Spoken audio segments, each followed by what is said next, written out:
우리가 어려운 시절을 겪게 되면 항상 돌아보는 게 있습니다. 첫째로는 좋았던 시절을 기억할 때가 있습니다. 지금의 현실보다는 어려웠던 시절을 돌아봄으로 인해서 어떤 마음의 평안을 얻으려고자 합니다. 그러나 그 어려움 속에서 그저 좋았던 기억만 하는 것이 아니라 결국 또 다시 뒤돌아보게 됩니다. 어떤 것을 뒤돌아볼까요? 바로 무엇이 잘못되었는지, 또 무엇 때문에 문제가 생겼는지 그 원인을 분석하게 됩니다. 왜 이런 두 가지 일을 하게 될까요? 결국에는 회복하기 위해서입니다. 다시 지금의 현재의 어려운 시절을 벗어나서 다시 돌이키고 다시 일어나기 위해서 이러한 생각들과 행동을 통해 내가 다시 어떻게 일어나야 할지를 보게 되는 것이죠. 신앙이 그렇지 않습니까? 결국 어려운 시절을 겪음으로 인해서 다시 돌아보게 되고, 결국 돌아봄으로 인해서 하나님과의 멀어졌음을 깨닫게 되고, 다시 하나님을 붙잡음으로 인해서 돌이키고자 하는 마음, 그리고 회복하고자 하는 마음, 또 그 회복을 넘어 하나님 나라를 소망하고자 하는 마음을 갖게 되는 것이죠. 그래서 이 역대기는 과거에 화려했던 이스라엘 민족의 모습들을 생각하고 또 망했던 이스라엘 모습들을 보면서 결국 무엇이 다시 나를 살리고 회복시키는지를 기억하게 하는 것이죠. 사실 바벨론 포로에 있던 사람들이 다시 돌이켰을 때 그들이 고민은 무엇일까요? 다시 회복하고자 하는 마음입니다. 그래서 이스라엘의 찬란했던 시절인 다윗 왕국을 재건하고자 하는 것이 바로 이들의 마음이었죠. 그래서 다시 족보의 중심이 어디에 섭니까? 바로 다윗 왕가입니다. 또 어떤 족보는 빠져 있거나 또 짧게 처리되는 점도 있습니다. 또 족보를 예루살렘 거주 여부로 분류한 점 등을 통해서 이들이 생각하는 것은 가장 화려했던 시절이 언제이고 또 다시 회복하기 위해서 우리는 다시 어떻게 돌이켜야 되는가, 이런 생각들을 계속적으로 하지 않았나 보게 됩니다. 7장은 여러 지파의 이야기가 나옵니다. 이사갈 지파도 나오고 베냐민, 납달리, 므낫세, 에브라임, 아셀의 족보가 한꺼번에 기록됩니다. 그러나 7장에 와서도 여전히 계보가 나타나지 않거나 또 계보가 단 한 줄로 그치는 지파도 있습니다. 스불론 지파와 또 빌하의 아들인 단과 납달리의 지파입니다. 왜 그럴까요? 바로 이들의 한 행동이 회복이나 또 다시 돌이키는 데 있어서 도움이 되지 않기 때문입니다. 그래서 하나씩 이야기를 조금씩 나눠보자면 무엇을 좋은 것을 기억해야 되는지를 7장 1절부터 보게 됩니다. 이사갈 지파는 어떻습니까? 바로 야곱의 예언대로 건강하고 근면하고 순종적인 특성을 지닌 지파입니다. 용맹하고 또 뛰어난 군사력으로 이스라엘의 국력 신장에 크게 기여했으며 또 특히 그의 아들 돌라는 사사로서 이스라엘을 구원합니다. 또 이들은 나라의 일들을 면밀히 생각하고 또 재능이 많아서 다양한 일들을 찾아냈으며 전쟁에 나갈 수 있는 인구가 14만 5천 명에 달했죠. 이들의 좋은 모습을 통해서 이사갈 후손의 장점을 보게 되는 것입니다. 베냐민 지파도 그렇습니다. 이 지파는 군사력이 6만이 되지 않았지만 큰 용사로 불렸습니다. 이스라엘 집의 첫 왕인 사울이 이 지파에서 배출되었고 또 그들은 그것을 영광으로 생각했죠. 그러나 다른 지파들이 또 반역했을 때 다윗을 합법적인 왕으로 지지합니다. 이런 모습 통해서 큰 명예로 그것을 여기게 되었다는 것이죠. 납달리 지파는 어떻습니까? 첫 번째 조상들만 언급되고 그 자손들은 언급되지 않습니다. 므낫세 지파는 요단강 동편에 자리 잡은 므낫세 반지파는 일찍이 어떻게 됩니까? 다른 민족들과 혼합되기 시작합니다. 한 예로 아람 여자와 결혼한 이야기들이 있고 또 마길은 베냐민의 딸을 아내로 취했습니다. 또 슬로브앗의 딸들도 이야기가 나옵니다. 므낫세의 현손으로서 형제가 없어서 기업이 끊어질 것을 염려하여 자신들의 기업을 적극적으로 요청한 모습을 보여줍니다. 여자라고 할지라도 또 다른 여자라고 할지라도 그 기업을 받는 모습을 보게 되는 것이죠. 사실 당시에 여자들이 기업을 받기는 어려운 시절이었지만 결국 그 지파를 유지하기 위해서는 이렇게 적극적으로 자신들의 기업을 요청하는 모습을 보게 됩니다. 에브라임 지파도 마찬가지입니다. 이들이 큰 사건을 겪게 되지 않습니까? 사실 어려운 시절이 바로 출애굽 이전에도 이들은 가드 사람들 또 블레셋 사람들 때문에 가축을 빼앗기고 또 많은 자손들이 살해당합니다. 에브라임 민족은 에브라임 지파는 이로 인해서 슬퍼하지만 결국 하나님께서는 브리아라는 아들을 다시 주어서 그들의 불행을 어느 정도 회복시켜 주십니다. 하나님께서는 어려운 과정 속에서도 결국 회복시켜 주시고 또 도와주시고 또 살려주시는 그 모습들을 보게 됩니다. 결국 이 지파에서 누가 나옵니까? 눈의 아들인 여호수아가 나옵니다. 그가 결국 가나안 정복하는데 가장 큰 역할을 하지 않습니까? 하나님 앞에 용맹하게 쓰임받는 모습을 보여주면서 결국 어려움을 겪지만은 결국 주님의 도우심과 주님의 사용하심으로 쓰임받는 모습들을 보여줍니다.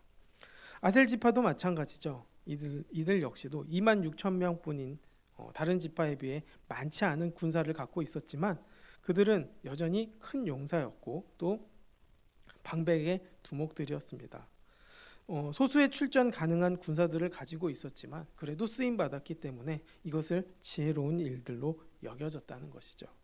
결국 이들은 좋았던 어떤 행동들은 결국 하나님 앞에서 어떻게 쓰임 받았는가, 또 어떤 마음으로 살았는가를 우리가 보게 됩니다. 8장은 이스라엘의 초대왕 베냐민 지파의 계보를 다시 한번 상세하게 기록합니다. 사실 사울의 족보는 9장에도 다시 상세하게 기록되고 있는데 결국 역대기는 이스라엘 민족 그리고 이 다윗 왕가가 초대 왕인 사울 왕의 이야기를 배경으로 시작해야 되기 때문이었습니다. 결국 베냐민 족보도 두 가지로 나누게 되는 것이죠. 예루살렘에 거주한 자들의 족보와 또 기브온에 거주했던 자들의 족보입니다. 결국 사울 왕은 기브온에 거주한 자들의 족보에 속해 있는 사람이라는 것을 보게 되죠. 사실 이 베냐민 지파는 어땠습니까? 사사시대에 기브아에서 저지른 죄악 때문에 굉장히 쇠퇴했었습니다. 당시에는 심판의 칼에 벗어난 사람이 결국 600명밖에 되지 않을 정도로 쇠퇴했죠. 그러나 이후 계보의 사람들의 수를 보았을 때 베냐민 지파도 어느 정도 회복되는 모습을 보게 됩니다. 이 지파는 어떻습니까? 여러 가지 인물들의 사건이 있습니다. 베냐민 지파의 게라의 아들 에훗은 두 번째 이스라엘의 사사로서 모압 왕을 죽이고 또 이스라엘을 모압의 속박에서 구원했는데 큰 역할을 합니다. 또 베냐민 사람들은 가드 거민을 쫓아내는데 의로운 일에도 참여했는데 결국 그 가드 거민들도 예전에 에브라임 사람들을 살해했던 자들로 추정됩니다. 브리아라는 인물도 여기에 함께 참여하죠. 또 예루살렘에 거주한 베냐민 사람들에 대해 특별히 언급되는 것이 있는데 조상들이 예루살렘에 살았던 이들은 포로에서 돌아온 후에도 예루살렘에 정착하도록 권유를 받았고 또 백성들은 예루살렘에 거주를 자원하는 자들을 축복했습니다. 특히 베냐민 지파는 이스라엘의 첫 왕인 사울 왕을 배출함으로써 큰 영광을 얻게 됩니다. 다윗 가문에서 갈라진 이후 왕들에 대해서는 사실 우상의 숭배를 이유로 언급이 없지만 다윗 즉위 이전의 왕가였던 사울의 가문은 특별히 기록됩니다. 사울의 아버지 넬과 조부 기스의 이름이 소개되고 또 사울의 여러 아들 중 요나단의 후손만이 유일하게 기록되는데 그 이유는 다윗에게 베풀었던 요나단의 진실한 사랑이었기 때문입니다. 결국 이 계보는 울람의 집안에 대한 소개로 끝을 맺는데 울람의 집안은 큰 용사를 배출하여 베냐민 지파 내에서도 특히 유명했습니다. 실제로 이 후손들 중에는 활을 잘 쏘는 자가 무려 150명이 될 정도로 많았다고 기록됩니다. 사실 그럼에도 불구하고 이들은 어떻습니까? 예루살렘을 땅을 분배받았으나 사실 험난하다는 이유로 공략하지 않았고 결국 왕국이 중심이 될 기회를 다윗의 유다 지파에게 넘겨줍니다. 바벨론의 포로에서 돌아와 왕도 예루살렘을 재건할 기회가 주어졌을 때도 일부 베냐민 지파는 스불론, 단, 납달리 지파와 마찬가지로 포로에서 돌아오거나 예루살렘의 거주를 거부하여 불순종하는 모습도 보여줍니다. 결국 이 불순종하는 모습은 예전에 사울 왕을 배출했음에도 불구하고 결국 버림받는 그 모습과 다를 바가 없다는 것이죠. 그렇기 때문에 이 불순종적인 면모가 우리에게도 있는지 확인해보고 또 돌이켜서 다시 순종의 자리로 돌아가야 한다는 것입니다. 그러나 하나님은 왜 그렇게 순종의 자리로 이끄실까요? 바로 회복을 주시기 위함입니다. 사실 납달리, 스불론, 단 지파 이런 지파들은 여기에 별로 언급도 없습니다. 배울 것도 없고 또 돌이켜 보았을 때 하나님 앞에 바른 행동을 하는 모습도 아닙니다. 그러다 보니 사라져도 이상하지 않는 지파죠. 그들은 여전히 바벨론 포로에서 돌아와서 예루살렘을 재건하는 데 있어서 참여를 거부하거나 또 소극적인 태도를 보입니다. 이전의 대화에서도 납달리 지파의 족보가 유실되었다고 이야기하지만 결국 역대기 계보에 빠진 것을 보았을 때 결국 이들 역시도 하나님은 계속적으로 돌이키게 하시고 또 회복의 기회를 주셨다는 것을 보게 됩니다. 결국 예수님께서 주로 이들 지파에서 거주하시고 또 사역하심으로써 이 지역도 영화롭게 하는 모습을 보게 됩니다. 결국 하나님의 뜻은 무엇입니까? 하나님 앞에 돌이켰을 때 회복의 은혜를 주신다는 것입니다. 그리고 그 기회를 쉬지 않고 주신다는 것이죠. 사실 이 회복을 위해서 하나님께서는 예수님을 보내셨고 또 구원의 역사를 이루시고 계시고 있지 않습니까? 성경을 주신 이유가 무엇입니까? 결국 회복시키기 위함입니다. 우리를 살려내시고 건져내시고 영원한 생명을 주시기 위함입니다. 그런데 우리는 그 영원한 생명을 사실 쉽게 여기고 또 그 가치를 크게 여기지 못할 때가 많습니다. 오히려 더 가치 없는 세상의 것들을 더 추구할 때가 많다는 것이죠. 자칫하면 내가 무엇이 중요한지 모르고 살아가는 일이 그래서 많습니다. 그럼에도 불구하고 하나님은 늘 기회를 주시고 돌이키게 하시고 그 기회 속에서 붙잡기를 원하시는 것이죠. 이것은 단순히 교회를 다닌다고 해서 또 내가 명목상으로 이스라엘에 속했다고 해서 하나님 나라의 족보에 기록되는 것이 아니라는 것입니다. 결국 하나님의 신실하심과 하나님의 은혜를 통해 또 하나님의 부르심에 힘입어 돌이키고 돌아오는 그 순종의 자세를 갖기를 하나님께서는 원하고 계신다는 것이죠. 결국 그 순종의 자리에 섰을 때 결국 하나님에게 돌이키는 자세를 취한 것이고 회복의 기회와 또 축복의 기회를 누리게 되는 것입니다. 결국 다시 살아나는 이유는 무엇입니까? 하나님의 뜻에 순종했기 때문입니다. 하나님의 뜻을 지키려고 노력했기 때문입니다. 그 뜻을 알고 사명 가지고 달려가기 때문입니다. 우리 역시도 그러한 삶을 살아가게 되기를 원합니다. 늘 내 삶 속에서 어려움이 있을 수 있고 또 고난이 있을 수 있습니다. 그러나 그 자리에서 우리가 다시 돌이키게 되기를 원합니다. 어려운 시대일수록 더 하나님을 붙잡게 되기를 원하고 또 어떤 자리에 있든지 간에 하나님을 붙잡고 돌이키며 달려갈 수 있게 되기를 원합니다.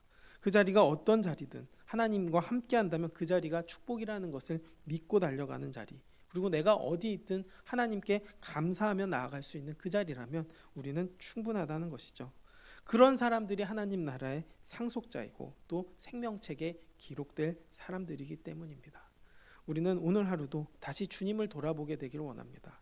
좋은 시절이 있습니다. 그 좋은 시절을 통해서 무엇이 나를 살렸는지를 확인하고 또 실수한 자리가 있습니다. 그 실수한 자리가 있을 때 무엇을 잘못했는지 돌이켜보고 다시 하나님 앞에 그 잘못들을 돌이켜 늘 회복의 은혜 또 소망의 은혜 기쁨의 은혜를 가지고 달려가는 우리 모두가 되기를 주님의 이름으로 축복합니다. 기도하겠습니다. 사랑과 은혜가 많으신 아버지, 우리가 늘 돌이키기를 원합니다. 돌이키지 못해 어려운 시절을 겪습니다. 또 하나님 없이 살다 보니 또 어려움을 겪습니다. 아버지, 그 어려움 속에서 다시 하나님의 뜻을 돌이키게 하여 주시고 주님 손 붙잡고 믿음으로 겸손하게 나아가는 우리 모두가 되게 인도하여 주시옵소서. 그로 인해 회복의 기쁨, 생명책에 적혀 있는 기쁨, 그리고 영원한 생명을 얻는 그 기쁨 가지고 우리가 또 이 어려운 시대를 잘 넘어설 수 있게 이끌어 주시고 인도하여 주시옵소서. 모든 영광 주님께 돌리며 예수님의 이름으로 기도드렸습니다. 아멘.